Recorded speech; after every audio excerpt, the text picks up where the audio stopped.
يدخلون في دين الله أفواجا 27 বছর আগে আজ থেকে তুমি যেরকম ছোট মানুষ চাইছিলে ওই রকম ছোট তুমি আরো কাছে 27 বছর আগে আমি উস্তাদের কাছে পড়েছি। আমি আমার উস্তাদদেরকে বাজান বলে ডাকি, আমার ছাত্ররা আবার আমাকে বাজান বলে ডাকে। আজকে আপনাকে রায়হানদের নিয়ে এই যে ছাত্র আপনার নাতি ছাত্র এই হলো তোমার দাদা হুজুর। আমি মরে গেলে বা হুজুর যদি বেঁচে থাকে, যখন এদিকে আসবা দাদা হুজুর রায়হান দাদা হুজুর। আপনি মানে এই মাদ্রাসায় তো কত বছর আপনি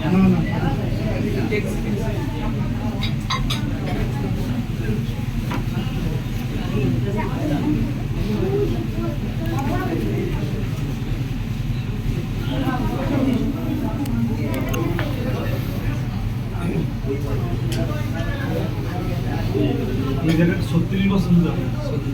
মানে একজন মানুষ মানে কওমি মাদ্রাসায় যারা পড়ায় 36 বছর একাধারে এই মাদ্রাসায় আমার উস্তাদ পড়া। উস্তাদকে যে আনছিল মরহুম আব্দুল মান্নান সাহেব, আমার উস্তাদ এই মাদ্রাসার মুহতামি হুজুর। এইখানেই হুজুরের মৃত্যু হয়েছে, এখানেই হুজুর শুয়েছেন।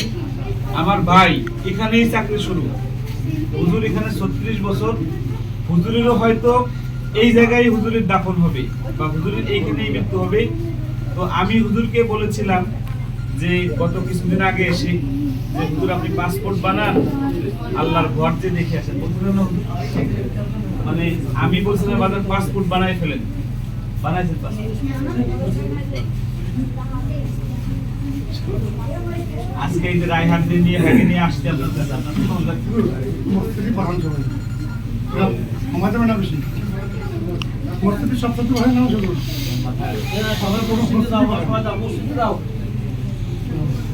আমাকে এই বইলা কথা বলে কি একটু কথাগুলো আপনারা না ভাই আসেন, ভাই এদিকে আসেন, চুপতে বসুন, জয়ের করব।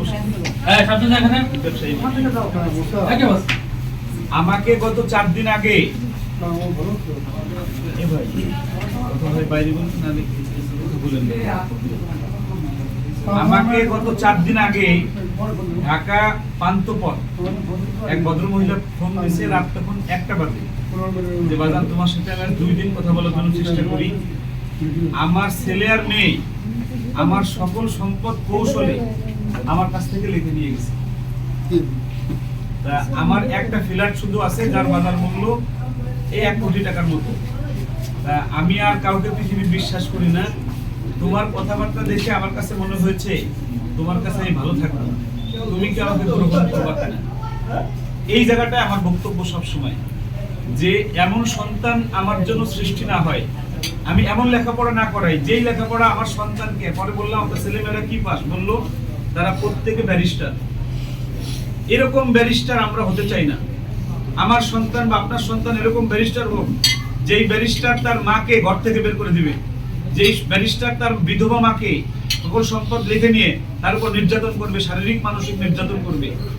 আমরা আজ থেকে 27 বছর আগে উস্তাদের কাছে পড়েছি, আমরা উস্তাদের পায়ের নিচে এসে আমরা থাকি। এই হলো কওমি মাদ্রাসা। কেন আপনার সন্তানকে হাফেজ বানাবেন, কেন আপনার সন্তানকে আলেম বানাবেন? এ কারণে আপনার সন্তানকে হাফেজ আলেম বানাবেন যে আপনার সন্তান আপনাকে তো শ্রদ্ধা করবেই, এমনকি যার কাছে লেখাপড়া করবে তাদের বিপদে আপদে তাদের পাশে থাকবে। আমি হুজুরকে বলে গেছিলাম যে হুজুর অসুস্থ হলে আমাকে সবার আগে জানাবেন। হুজুর তার মানে কি? তার মানে হলো অসুস্থ হলে আমি হুজুরের চিকিৎসায় আমি হুজুরের পাশে থাকব। তো আপনারা সবাই আমার জন্য দোয়া করবেন। আমি যাদেরকে তৈরি করতেছি রায়হান সহ আমার এখন প্রায় 1500 ছাত্র 2 মাদ্রাসায়, এবছর আরো 300-400 বাড়াবো। তো বাড়লে দেখা যাবে যে প্রায় 1800-1900 কাছে চলে যাবে। তো আমি যেন আমার ছাত্রদেরকে এই কথাটা বলে দিতে পারি যে পিতামাতা আর উস্তাদ হলো মাথার মুকুট, এদেরকে কোনো অবস্থায় কষ্ট দেওয়া যাবে না। এই বিষয়টা আমরা উস্তাদের কাছ থেকে আমরা শিখেছি, আমাদের সন্তানদেরকে শেখাচ্ছি। আপনার সন্তানটা আমাদের কাছে এসে একজন মানুষের মতো মানুষ হবে। এই ভিডিওটা এই ভিডিওটা এখানেই আমরা শেষ করব। এই মাদ্রাসাটার ঠিকানা হলো দারুল কোরআন ভেন্নাবাড়ি মাদ্রাসা, বোরাশি ইউনিয়ন, গোপালগঞ্জ সদর। গোপালগঞ্জ সদর থেকে, জেলা শহর থেকে মাত্র 10-15 মিনিট লাগে রিক্সা যোগে এখানে আসতে। আপনারা যারা দেখতে চান যে কায়ুমুল্লাহ কোন মাদ্রাসায় পড়ছে, আশেপাশে যারা আছেন এখানে এসে পরিদর্শন করে আপনার সন্তানের একটা ভালো প্রতিষ্ঠান এই গোপালগঞ্জের ভেন্নাবাড়ি মাদ্রাসা হতে পারে। আমার উস্তাদ এখনো বেঁচে আছে, তাদের কাছে আপনার সন্তান বা আপনার নাতি পড়তে পারে। এইখানে ইসুফদের বাড়ি আছে, আমার কাছে পড়ে। ইসুফের দাদি কালকেও ফোন দিয়েছে, তুমি নাকি আসবা দাদা ভাই? হ্যাঁ আমি আসবো। তো সবাই ভালো থাকবেন। রায়হানার কিছু বলবা? হুজুরের পায়ের নিচে বসে আমরা রায়হানার একটা ছোট্ট তিলাওয়াত হুজুরের পায়ের কাছে রায়হান একটু শোনাক। এটা আমার তাহলে আমার কলিজাটা ঠান্ডা হবে। শোনাবো ঠিক আছে?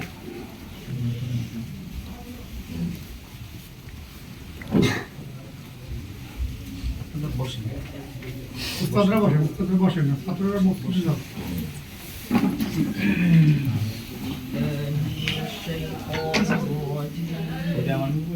জি।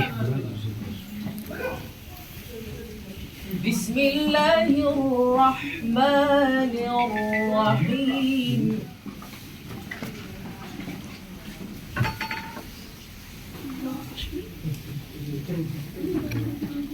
إذا جاء نصر الله والفتح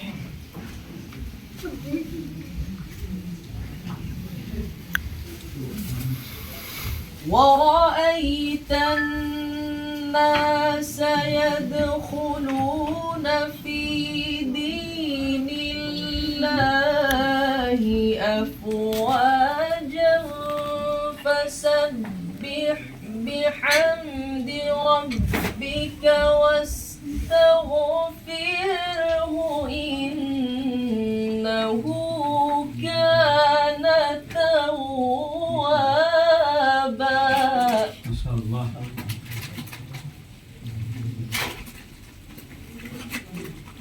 فسبح بحمد ربك واستغفره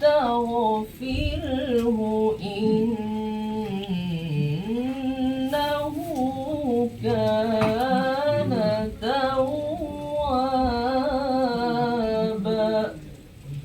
صدق الله العظيم.